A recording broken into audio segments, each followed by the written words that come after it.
Hello അസ്സലാമു അലൈക്കും guys. അങ്ങനെ 2 ദിവസം കൂടി ഉള്ളൂ നോമ്പിന്. പക്ഷെ ഈ വീട്ടിൽ നോമ്പ് അടുക്കുന്തോറും ആളുകൾ കുറഞ്ഞു വരിക. ഒരു പരിപാടി നടക്കണില്ല ഗൈസ്. അവിടെ ആ പെര വൃത്തിയാക്കാൻ പോകണം. ഈ പെരയിലെ നനച്ചുള്ളി പെര തന്നെ കഴിഞ്ഞില്ല. കാരണം എന്താ വെച്ചാൽ ആ അടുക്കള ഇനിയും വൃത്തിയാക്കിയിട്ടില്ല. അവിടേക്ക് എന്താ വൃത്തിയാക്കാൻ പോകണം? ഇനി അവിടെ വൃത്തിയാക്കൽ നടക്കുമോ അവിടെ? കാരണം ഉമ്മാക്ക് ഇവിടുന്ന് മാറിക്കാൻ കഴിയുന്നില്ല. ഉമ്മ അതെപ്പോഴും ഹോസ്പിറ്റലിലേക്ക് പോകാനുള്ള ബാഗും കാര്യങ്ങളൊക്കെ ഒരുക്കി നിൽക്കുകയാണ്. കാരണം നമുക്ക് ഹോസ്പിറ്റൽ കേസാണല്ലോ. വിളിച്ച് തട്ടിയാക്കണം. എന്നാല് അത് തട്ടിയാ പോരെ? നമുക്ക് നൂർബായിനെ വിളിക്കാം. കാരണം നമുക്ക് ഇനി ഒഴിവില്ല ഗൈസ്. പിന്നെ പോരാത്തതിന് ഞാനിതപ്പോൾ എൻ്റെ ജോലിക്ക് ഇറങ്ങി. എനിക്ക് ശീമാട്ടിയിൽ തിരൂര് പോകാനുണ്ട്. അവിടെ പെരുന്നാളായിട്ട് ഇനി ഇങ്ങനെ ഓരോ സ്ഥാപനങ്ങളുടെ പരസ്യവും കാര്യങ്ങളൊക്കെ ഉണ്ട്. ഇതിൻ്റെ കൂട്ടത്തിൽ അതൊക്കെ ചെയ്യണ്ടേ, വരുമാനമാർഗമല്ലേ. അപ്പോൾ അത് ചെയ്യാൻ വേണ്ടി ഞാനും സിനും ഇറങ്ങുകയാണ്. ഉമ്മി അലേഹി ഹോസ്പിറ്റലിലോട്ട് പോവുകയാണ് അല്ലേ? അലേഹനാണ് നിർത്തുക. ഓടുന്ന കുഴപ്പമില്ല. നിങ്ങക്ക് നോക്കാൻ അവിടെ നോക്കണേനല്ല, നിങ്ങക്ക് കഴിയോന്ന് നോക്കണേ. ആളുണ്ടോ? അത് ഒതുങ്ങിയിരിക്കുമല്ലോ, ഓടി കളിക്കും. ഓക്കെ.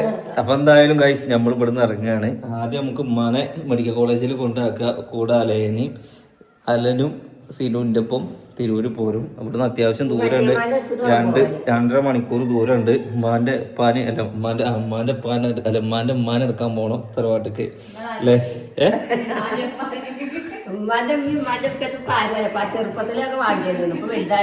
ചെറുപ്പത്തിലും നല്ല വലുപ്പത്തിലൊക്കെ ഒക്കെ അത് ആൾക്കാർക്ക് പറഞ്ഞ് മനസ്സിലാക്കി കൊടുക്കണ്ടേ.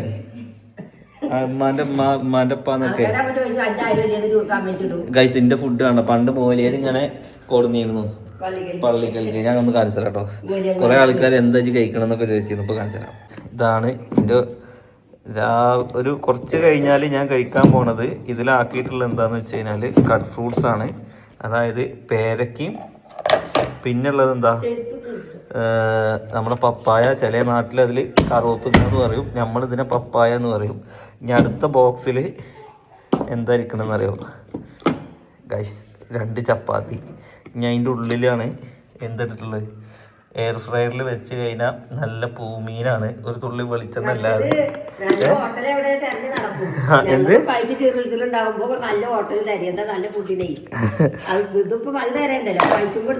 കഴിച്ചുമ്പെടുത്ത് തിന്നാ. അണക്ക് തിന്ന ഒരു ചപ്പാത്തിയും 2 മീൻ കേട്ടോ.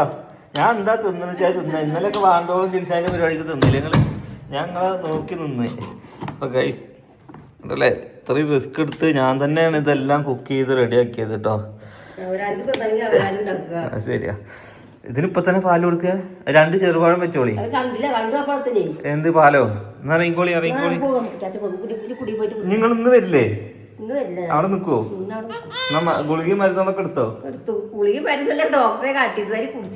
കുടിച്ചിട്ടില്ല. അപ്പൊ നമ്മുടെ പണിയായുധങ്ങളൊക്കെ എടുത്തു. പോരെ, ഇറങ്ങിക്കോ. അല്ല നൈബൊക്കെ ഇറങ്ങൂ. അല്ല നൈബിക്കിനെ കൊണ്ടുപോവാ അല്ലേ? ശരിക്കും ഉമ്മയും കൂടി വന്നു കഴിഞ്ഞാൽ സുഖമായിരുന്നു. പക്ഷെ ഉമ്മാക്ക് വരാൻ ഞാൻ ഇല്ലാന്ന് പറഞ്ഞു. എന്ത് ഉമ്മയും കൂടി ഉണ്ടെന്നുണ്ടെങ്കിൽ സുഖമായിരുന്നു. ഇനിയിപ്പോ ഞാൻ പെട്ടെന്ന് ഞാൻ ഹോസ്പിറ്റൽ കേസായി കഴിഞ്ഞാൽ ഇനി ഓടി വെച്ചിട്ടാണ് ഉമ്മാനോട് നിർത്തി പോകുന്നത്. പോവാ. ആ വാതിലുകളൊക്കെ അടച്ചില്ലേ? നിങ്ങളാ റൂമിന്റെ ജനലടച്ചോ? അത് കൂടെ പൂച്ച ചാടുന്നുണ്ട്. അത് ആക്കോലെടുത്തോളി.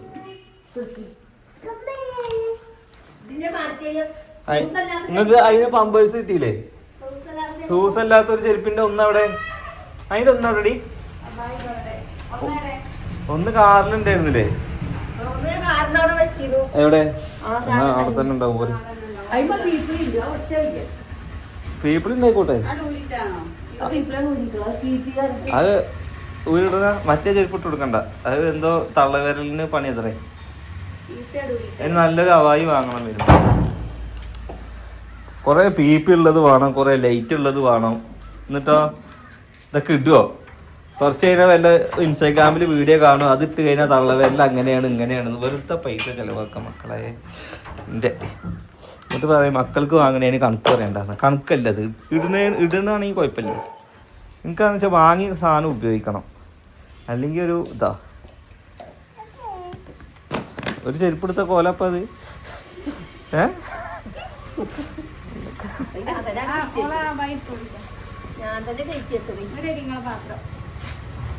എൻ്റെ ചെരുപ്പുകൾ ഇട്ട് ഷൂസ് ചെരുപ്പ്.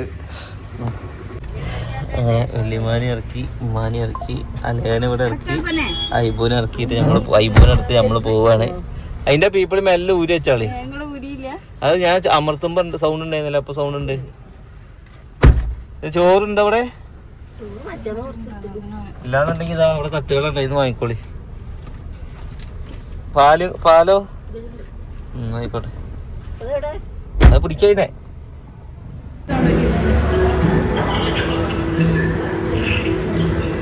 നമ്മൾ ഷൂട്ട് കഴിഞ്ഞ് വരുമ്പോ ഇതേമാതിരി രൂപങ്ങൾ ഇങ്ങനെ പോണുണ്ട്. ഇതേമാതിരി ഓരോ കരിവേഷം കെട്ടാനോ ഞാനൊക്കെ പോണെങ്കിൽ അതിന്റെ ആവശ്യം ഉണ്ടാവൂല അല്ലേ? വേഷം കെട്ടണല്ലോ. എന്നാലും ഓക്കെ. അപ്പൊ എന്തായാലും ഗൈസ് എന്തോ ഒരു ഉത്സവം തോന്നുന്നുണ്ട്. പക്ഷെ എന്റെ കണ്ണിൽ അത് കാണുന്നില്ല. എന്റെ കണ്ണില് എന്റെ മുഞ്ച് കാണുന്നുണ്ടെങ്കിൽ കണ്ണും പോരാ കണ്ണാടി പോരാ. അനക്ക് എത്ര നേരം നിന്നാലും റൂമിൽ നിന്ന് ഇറങ്ങില്ല. അതല്ലേ പറഞ്ഞത്. ലൈലന്റെ മുഞ്ച് കാണണമെങ്കിൽ മജ്നുവിന്റെ കണ്ണിലൂടെ നോക്കണം. അതിൽ നൗഫലിന്റെ മുഞ്ച് കാണണമെങ്കിൽ ഞാൻ എന്റെ കണ്ണിലൂടെ നോക്കണ്ടേ. വേറുള്ളവന്റെ കണ്ണിൽ നോക്കിയിട്ടൊന്നും പോലെ നല്ലതൊന്നും പറയൂല. ഇപ്പൊ മൊഞ്ചില്ലേലും കുഴപ്പമൊന്നുമില്ല ഗൈസ്. അപ്പൊ എന്തായാലും ദുനിയാവിൽ ഇത്രയും മനുഷ്യന്മാരുണ്ടെന്ന് ഞാൻ ഇന്നൊക്കെ തെരഞ്ഞെടുക്കണമെങ്കിൽ എന്തോ ഒരു സ്പാർക്ക് ഉണ്ടായിട്ടല്ല. ഒരു സ്പാർക്കും ഇല്ല. എന്റെ ഒക്കെ കട്ടകാലം ഒക്കെ നഷ്ടമാണ്. നഷ്ട കച്ചവടം ആക്കെ വിട്. ഞങ്ങൾക്ക് ടെൻഷൻ അടിക്കും. പിന്നെ ഗൈസ് ഞങ്ങള് പോയി ഷീമാട്ടി പോയി അവിടുന്ന് വീഡിയോസും കാര്യങ്ങളൊക്കെ എടുത്ത് നല്ല കളക്ഷൻസ് ഉണ്ട് അല്ലേ? അതെന്തായാലും ഇപ്പൊ നമ്മൾ ഔട്ട് ഇറക്കണില്ല, വീഡിയോ ഒക്കെ എഡിറ്റ് ചെയ്തതിന് ശേഷം ഇറക്കണുള്ളൂ അല്ലേ? ഓക്കെ. അപ്പോ രാവിലെ വീട്ടിൽ നിന്ന് എത്ര മണിക്ക് ഇറങ്ങി നമ്മള്? രാവിലെ ഒരു 11 മണിക്ക് ഇറങ്ങി. ഉമ്മാനി അലേനൊക്കെ അവിടെ ഇറക്കിയപ്പോഴേക്കും ഒരു 11:30, ഒരു 12:45, 1 മണി ആയപ്പോഴേക്കും ഞങ്ങള് ചോറ് തിന്നു. ഹോട്ടലില് ചോറ് തിന്നു. നേരെ ഒരു 3:30, 3:20, 3:40 ആയപ്പോഴേക്കും ഞങ്ങൾ എന്താക്കി തിരൂരെത്തി. ഷൂട്ട് കഴിഞ്ഞപ്പോ പോരുമ്പോ 4:32, 1 മണിക്കൂർ കറക്റ്റ് ഷൂട്ട്. ഒരു ദിവസം കഴിഞ്ഞു. ഒരു പണിയില്ലാന്ന് ആരും പറയരുത്. നോക്കണം, പട്ടിപ്പണിയാണ് അല്ലേ? നല്ല പണിയാണ്.